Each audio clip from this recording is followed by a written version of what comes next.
Jharkhand board class 6 पाठ 9। कहानी का नाम है मानवीय रिश्ता। यह कहानी सामाजिक समरसता, धार्मिक सहिष्णुता तथा मानवीय संवेदनाओं से ओतप्रोत है। यह कहानी समाज के सभी वर्ग और सभी धर्म के लोगों की सेवा में हमेशा तैयार रहने वाली महिला अक्की बुआ की है। जब बुआ के जीवन पर संकट आता है तो समाज के हर वर्ग के सदस्य उनकी सेवा सहायता करने के लिए उनके पास पहुंच जाते हैं। समाज के सभी व्यक्तियों को आपस में मिलजुल कर रहने एवं एक दूसरे के सुख दुख में सहयोग की भावना को यह कहानी बल प्रदान करती है और इस कहानी में अक्की बुआ का ही पूरा कहानी बना हुआ है। इस कहानी का पहला प्रश्न है, अक्की बुआ को देहाती भाषा में लोगों द्वारा पढ़ी नहीं कढ़ी अनुभवी कहने का कारण क्या था? इसका उत्तर है, अक्की बुआ को औपचारिक शिक्षा तो नहीं थी। क्या नहीं थी? औपचारिक शिक्षा नहीं थी, क्योंकि वो कहीं पढ़ी लिखी तो थी नहीं। किंतु वैद्य पिता, यानी वैद्य मतलब उनके पिताजी क्या थे? आयुर्वेदिक डॉक्टर थे। वैद्य पिता और विद्वान पति के संगत से इन्हें अच्छा सांसारिक ज्ञान प्राप्त हो गया था। इसलिए लोग इन्हें देहाती भाषा में पढ़ी नहीं कढ़ी और अनुभवी कहने लगे।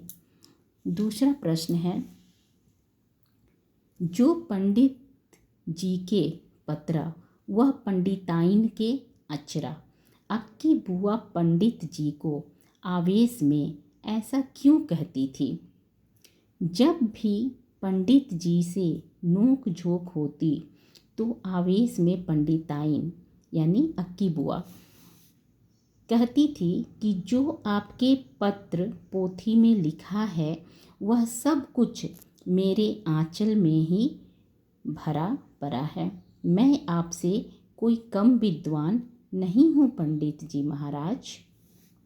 तीसरा प्रश्न है, पंडित जी की मृत्यु के बाद अक्की बुआ का काम क्या था? जब पंडित जी का मृत्यु हो गया तो अक्की बुआ क्या काम करने लगी? पंडित जी की मृत्यु के बाद अक्की बुआ गांव के लोगों की सेवा, उपचार और समाज कल्याण के लिए काम करने लगी। सेवा भाव इतना था कि आवश्यकता पड़ने पर किसी के घर रात भर रुक कर उसकी देखभाल करती थी। कौन? अक्की बुआ। प्रश्न 4, बुआ के ऑपरेशन के समय उन्हें खून के लिए अस्पताल में मर्द औरतों का जमघट क्यों लग गया? जमघट मतलब भीड़। क्यों भीड़ लग गया? क्योंकि अक्की बुआ गांव के लोगों के लिए अपना खून पसीना एक करती थी। गांव के सभी लोग उनसे बहुत प्यार करते थे। जैसे ही पता चला कि बुआ को खून की ज़रूरत है तो अस्पताल के बाहर गांव के मर्द औरतों का जमघट लग गया। इस चैप्टर में सर्वनाम के बारे में भी थोड़ा सा दिया हुआ है। सर्वनाम किसे कहते हैं? संज्ञा के स्थान पर प्रयोग होने वाले शब्दों को सर्वनाम कहते हैं, जैसे मैं, तुम, वह, आप, हम, कुछ आदि। सर्वनाम के 6 भेद होते हैं। पहला है पुरुषवाचक सर्वनाम, दूसरा है निश्चयवाचक सर्वनाम, थर्ड है अनिश्चयवाचक सर्वनाम, चौथा है संबंधवाचक सर्वनाम, पांचवा प्रश्नवाचक सर्वनाम और छठा निजवाचक सर्वनाम। बस इतना ही है आपका इस पाठ का।